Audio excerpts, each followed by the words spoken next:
বন্ধুরা, আশা করব আপনারা সকলে ভালো আছেন। আপনারা দেখছেন খবরের রাজনীতি। আপনাদের কাছে একটাই অনুরোধ, চ্যানেলটি সাবস্ক্রাইব করবেন, আমাদের পাশে থাকবেন।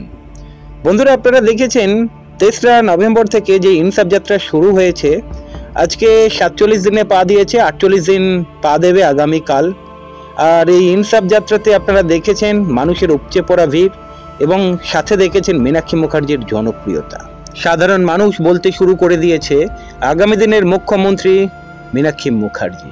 এবং মীনাক্ষী মুখার্জি বিভিন্ন জায়গায় বক্তব্য রেখেছেন, আপনারা শুনেছেন। যেখানে যেখানে যাচ্ছেন মীনাক্ষী মুখার্জি সিচুয়েশন অনুযায়ী বক্তব্য রাখছেন এবং আক্রমণ করছেন বিজেপি এবং টিএমসিকে। বারাসাত থেকে কি বক্তব্য রাখলেন মীনাক্ষী মুখার্জি, আপনাদেরকে একবার শোনাই। প্রতিটা দিন কৃষক, শ্রমিক, ক্ষেতমজুর, অসংগঠিত, শিক্ষক, শিক্ষিকা, অধ্যাপক, অধ্যাপিকা, ডাক্তারবাবুরা, উকিলবাবুরা, পথ চলতি সাধারণ মানুষ সবাইকে নিয়ে প্রত্যেক দিন ছক ভাঙছে। চেনা হিসেব সব গোলমাল হয়ে যাচ্ছে। আমরা নিজেরা অবাক হচ্ছি। প্রতিটা পায়ে পায়ে নিজেদের পদযাত্রীদেরকে আলাদা করে চিনছি। কে কোন কমিটিতে আছে, কে কতটা এলাকা জুড়ে কত বড় নেতা, কোনো ম্যাটারই করছে না। প্রত্যেক দিন ছক ভাঙছে। ছক ভেঙেছে বলে রাত্রি 11টায় বারাসাতে মিটিং হচ্ছে। আমরা যখন বিটি কলেজের সামনে আসিনি, মাঝ রাস্তায় আমরা নিজেরা আলোচনা করছিলাম যে হেঁটে যাব নাকি মাঝখানের কিলোমিটারটাকে একটু গ্যাপ দিয়ে আমরা বারাসাতে পৌঁছে যাব। বারাসাতের নেতারা, ডিওয়াইএফআই এর নেতারা, আমরা নিজেরা বলছিলাম যে বারাসাতে বোধহয় আর কেউ থাকবে না। বারাসাতে এসে বারাসাতের চেনা ছক পাল্টে দিয়েছে, সব হিসেব গোলমাল করে দিয়েছে।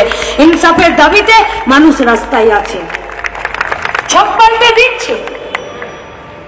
उन लोगों के सामने इलेक्टोरल बॉन्ड का पैसा है, जो पैसा अंबानी, अदानी जैसे कॉर्पोरेट लोग चंदा के मार्फत इन लोगों को देता है, फ्री में हवाई जहाज घूमने के लिए और 100 करोड़ रुपए खर्च करने के लिए, और 100 करोड़ का हवाई जहाज से घूमकर ये लोग हमारे टूटी टिपे धरे। इंसाफ যাত্রীরা ছক ভাঙছে, যারা অন্যের কাছে হাত পাতে তারা আজকে আমাদেরকে হাত ভরে দিয়েছে, আমরা সেই দান গ্রহণ করেছি। ছক ভাঙছে প্রতিদিন। ওরা পুলিশ নিয়ে ঘোরে। আমাদের ইনসাফ যাত্রীরা আমাদের মিছিলের আগে পুলিশকে দেখলেই বলছে, মামা তোমরা পিছনে যাও, মাসি দেখাচ্ছে, আমাদের সামনে আসার দরকার। ছক ভাঙছে প্রতিদিন। কে বলে এই পশ্চিমবঙ্গের মানুষ ভীতু? কে বলে? যারা একটু চাকরি বাকরি করে, সরকারি জায়গাতে কন্ট্রাকচুয়ালে আছে, তারা ভয়ে বেরিয়ে এসে ইনসাফের দাবিতে প্রতিবাদে মুখর হতে পারে না। কে বলে? মিনতি ঘোষ উত্তর দমদম পৌর পরিচালিত একটা হসপিটালে কাজ করে, কন্ট্রাকচুয়ালের নিয়ম, 8,000 টাকা বেতন পায়। মেয়েটা বিপিএড পড়ছে অন্য জেলাতে।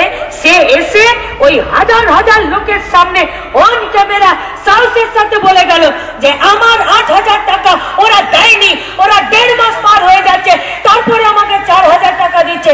আমি আমার মেয়েকে কি করে পড়াবো? আমি চাই আমার মেয়ে লেখাপড়া করে চাকরি পাক। নাম জিজ্ঞেস করছি, গড়গড় করে নাম বলছে। কোথায় চাকরি করেন? গড়গড় করে চাকরি করার জায়গার নাম বলছে। ভয় ভাঙাচ্ছি ইনসাফ যাত্রা। প্রতিদিন ইনসাফ চাইছে। প্রত্যেকটা দিন আমাদের অভিজ্ঞতা পাল্টে যাচ্ছে। যে এখন এসে সম্বর্ধনা নিল, ও 23 দিন। বন্ধুরা, মীনাক্ষী মুখার্জির জনপ্রিয়তা যে দিন দিন বাড়ছে, সেটা সোশ্যাল মিডিয়াতে চোখ রাখলেই আপনারা বুঝতে পারবেন। হয়তো গণতন্ত্রের চতুর্থ স্তম্ভ এখন কানা হয়ে গিয়েছে, তাই মীনাক্ষী মুখার্জি বা ডিওয়াইএফআই এর ইনসাফ যাত্রা দেখাচ্ছে না।